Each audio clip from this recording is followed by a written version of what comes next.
function of a clasp is to hold the teeth in such a manner so as to resist the displacement of the appliance. How do we do this? We engage the clasp onto the undercuts of the tooth, which are the constricted areas of the teeth. There are two types of undercuts: the proximal undercuts that are present on the mesial and distal aspects of the tooth, and the cervical undercuts that are present on the buccal and palatal aspects of the tooth. Now we shall talk about the C-clasp or the circumferential clasp. We use a 0.7 mm stainless steel wire for this appliance. The C-clasp extends in the form of a C from one proximal undercut along the cervical margin to the other proximal side. It is then brought occlusally over the embrasure to end as the retentive arm on the palatal or lingual side.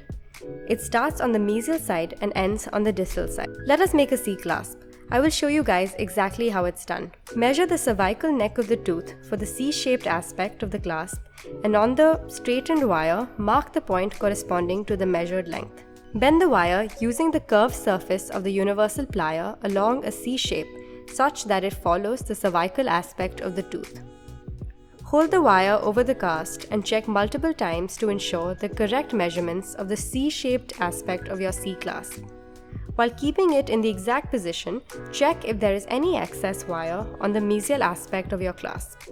If the wire extends beyond the mesial undercut of the tooth, mark the point and cut off the excess.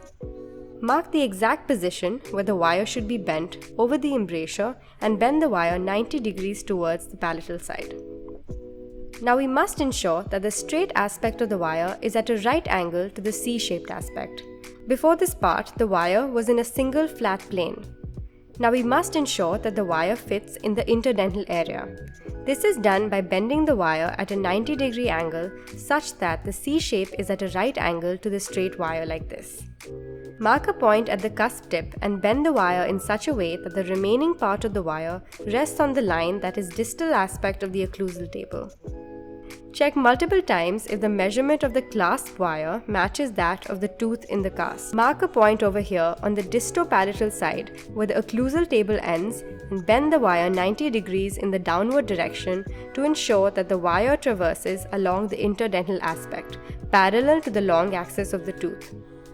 Mark the point here near the cervical aspect of the tooth and bend the wire just enough to ensure that the remaining straight aspect of the wire in the clasp runs along the tissue surface. Remove any excess if required.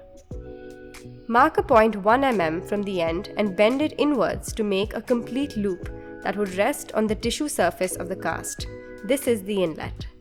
The C-clasp is done. Please do note that it's very important to check every time after making the points on the wire and also every time after bending the wire, after every single step in order to ensure the right measurements. If there's been a mistake in the measurement, go back to the previous step by straightening the wire and repeating the step.